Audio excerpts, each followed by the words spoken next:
이 시간 저희 주신 하나님 말씀은 신약 성경 요한일서 2장 1절부터 6절까지 말씀입니다.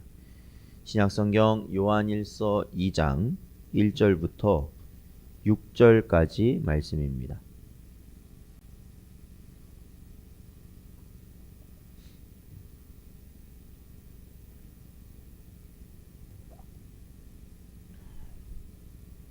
다 찾으셨으면 저희 함께 봉독하겠습니다. 나의 자녀들아, 내가 이것을 너희에게 쓰면 너희로 죄를 범하지 않게 하려 함이라. 만일 누가 죄를 범하여도 아버지 앞에서 우리에게 대언자가 있으니 곧 의로우신 예수 그리스도시라.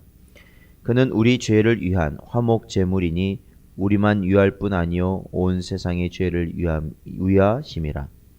우리가 그의 계명을 지키면 이로써 우리가 그를 아는 줄로 알 것이요 그를 아노라 하고 그의 계명을 지키지 아니하는 자는 거짓말하는 자요 진리가 그 속에 있지 아니하되 누구든지 그의 말씀을 지키는 자는 하나님의 사랑이 참으로 그 속에서 온전하게 되었나니 이로써 우리가 그의 안에 있는 줄을 아노라.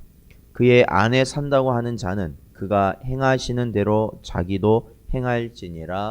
아멘. 잠시 기도하겠습니다. 하나님 감사합니다. 오늘도 이 시간 주님의 자리로 나오게 하시고 주의 말씀을 들을 수 있도록 하시니 감사드립니다. 이 시간도 연약한 저희들을 불쌍히 여기시고 온전히 하나님의 뜻을 바로 알고 깨달아 나아갈 수 있게 하시며 이 어두운 세상 가운데서도 오직 빛 대신 주님을 향해 나아갈 수 있는 아버지 하나님 귀한 은혜가 되게 하여 주시옵소서. 이 시간 함께하여 주시길 간절히 바라오며 예수님의 이름으로 기도하옵나이다. 아멘. 사랑하는 성도 여러분, 오늘도 주신 말씀 마음에 깊이 새기시고 또한 그 말씀에 순종하시며 하루하루 살아가실 수 있는 여러분 되시기를 주님의 이름으로 축원드립니다. 요한 1서는 요한의 말년에, 즉 이 사도 요한이 요한 계시록을 기록하기 전에 기록한 것으로 알려져 있는 서신입니다.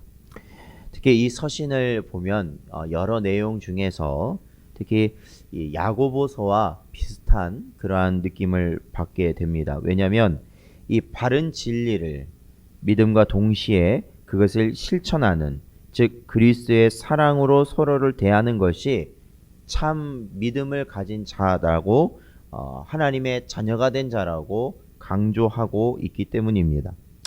오늘 본문 1절과 2절을 보면 그리스도의 구속의 역사에 대하여 간결하면서도 정확하게 기술하고 있습니다.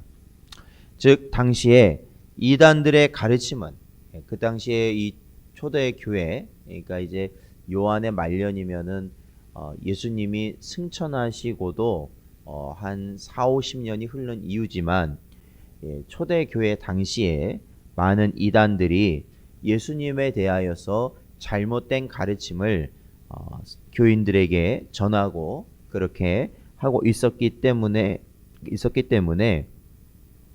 바로 이 사도 요한이 전하고 있는 이 예수 그리스도의 구속에 관한 진리는 굉장히 중요한 내용이었다라는 것이죠. 왜냐하면 우리가 바로 이 진리 위에서 무엇이든지 우리가 주의 일을 감당할 수 있고 주의 자녀로 또한 살아갈 수 있기 때문에 그렇습니다. 자, 성경은 예수께서는 하나님의 하나뿐인 아들이시면서 동일한 하나님이심을, 그리고 이 땅에 온전한 사람으로 오셔서 구속 사역을 감당하신 참 신이시며 참 사람이신 분이라고 분명히 가르치고 있습니다. 우리는 언제나 이 진리를 가벼이 여기면 안 됩니다.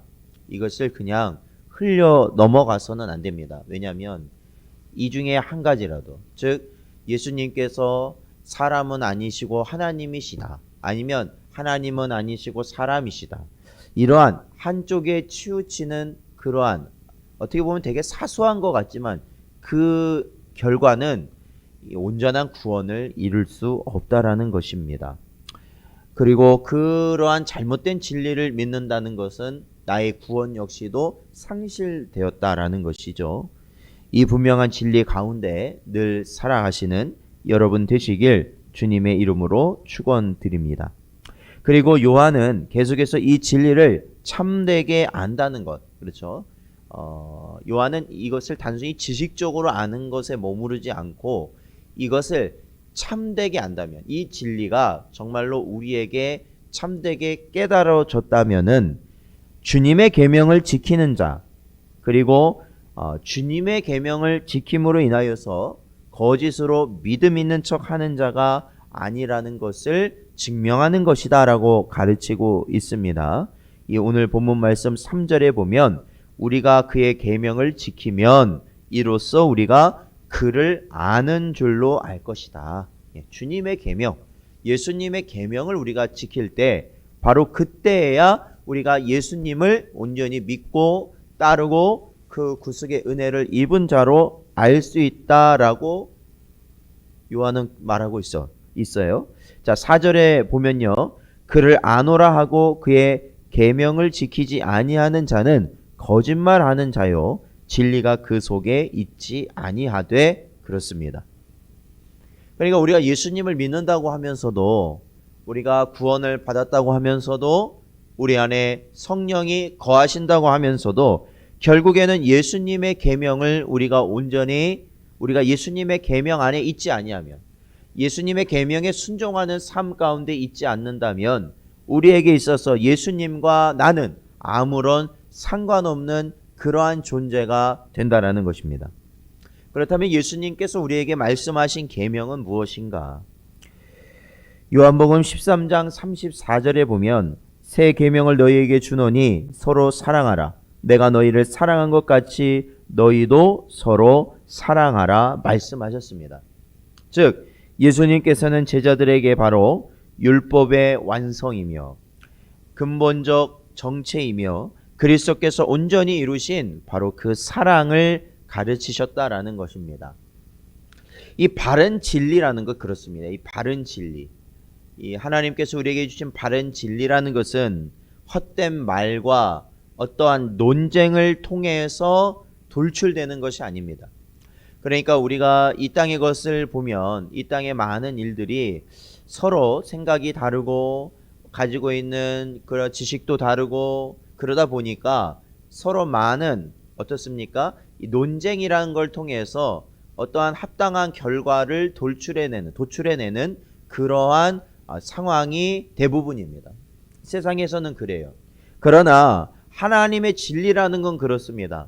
하나님께서 우리에게 주신 진리라는 것은 어떠한 논쟁을 통해서 도출되기보다는 그 생명의 말씀이, 그 바른 진리가 바로 예수 그리스도의 사랑을 온전히 드러냄으로 인하여서 이것이 참된 것이다라는 것을 밝힌다라는 것입니다.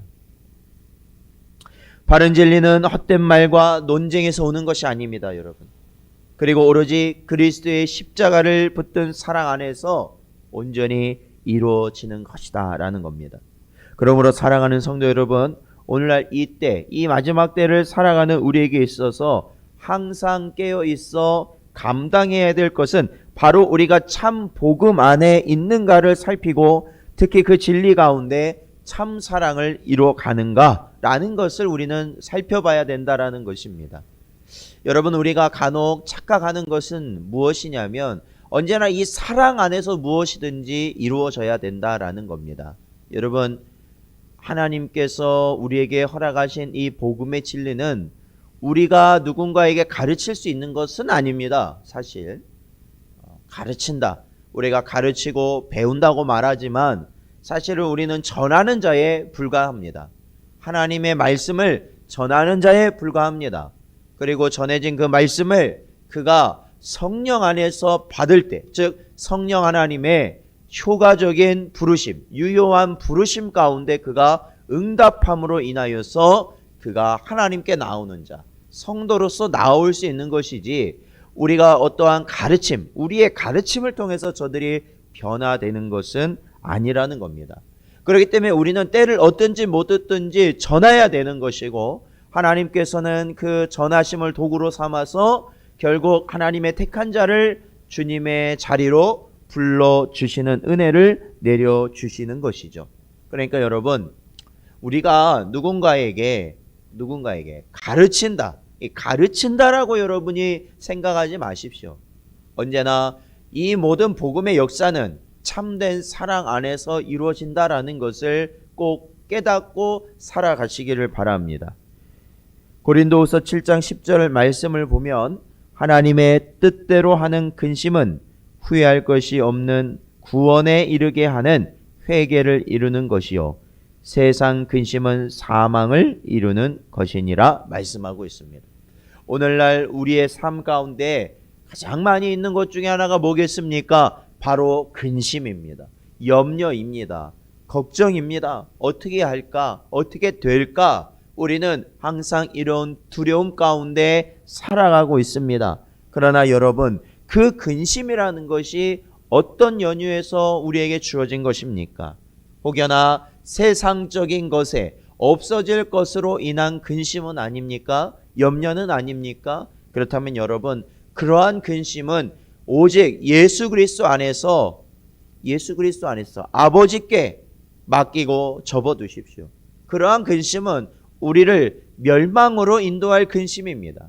세상 사람들, 아버지를 알지 못하는 자들, 아버지 없는 고와 같은 자들이 하는 근심이 그와 같은 근심이고, 우리 성도에게 있어서는 유일한 근심이 있는데 그것은 바로 구원에 이르게 하는 회개를 이루는 근심이다.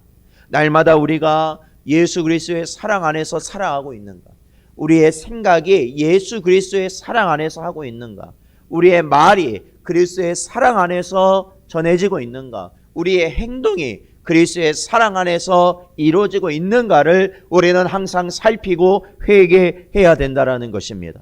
오늘도 여러분이 가정 안에서 여러분의 가족들을 대할 때, 여러분이 직장 가운데 동료들을 대할 때, 여러분의 삶 가운데서 이웃이나 지인들을 대할 때 우리가 예수 그리스도의 사랑 안에서 대하고 있는가? 우리는 늘 근심하며 우리는 회개하며 그리 살아가야 한다라는 것이죠. 그것이 바로 예수 그리스도에 대한 참된 복음의 진리를 받은 자의 모습이다. 사랑하는 성도 여러분, 이 마지막 때 모두가 어떠한 그 마음속에 분노와 참을 수 없는 그러한 화를 가지고 많은 자들이 살아가고 있습니다. 그 분노와 그러한 화를 누군가에게 표출한다면 그것이 결국 좋지 않은 결과로 나타날 것이 뻔합니다. 왜냐하면 그 사람만 그런 게 아니라 모두가 그러기 때문에 그렇습니다. 그러할 때 저와 여러분은 어떠한 모습으로 살아가야겠습니까? 바로 그러한 사람들의 어려움이나 고통에 호소하는 그러한 외침이 들려질 때 우리는 그것을 받아낼 수 있어야 된다. 주님의 사랑 안에서 받아낼 수 있어야 된다라는 것이죠. 그러할 때 바로 주님의 사랑이 전해지는 것입니다. 힘들고 어려울 수 있습니다. 그럼에도 언제나 우리가 주를 의지함 가운데 예수 그리스도의 바른 진리 가운데 있음을 보이는 그 사랑 안에 살아가시는 여러분 되시기를 주님의 이름으로 축원드립니다. 기도하겠습니다. 아버지 하나님 감사합니다. 오늘도 주신 말씀을 마음에 새길 수 있는 은혜를 허락하시고 오직 예수 그리스도 안에 있는 참 진리를 우리 마음에 새기고 주를 향하여 아버지 하나님 언제나 엎드리며 나아가는 은혜를 저희에게 허락하여 주시옵소서.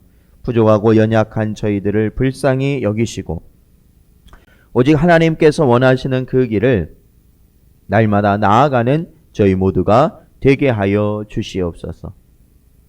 아버지 하나님 역병의 사태로 아버지 하나님 우리 모두가 근심과 염려와 걱정 가운데 있는 상황이 올 때마다 오직 우리와 함께 하시는 예수 그리스도의 인도하심을 바라보게 하시고 예수님의 도우심을 언제나 구하며 아버지 하나님 살아갈 수 있도록 또한 은혜 내려 주시옵소서. 간절히 바라오며 예수님의 이름으로 기도하옵나이다. 아멘.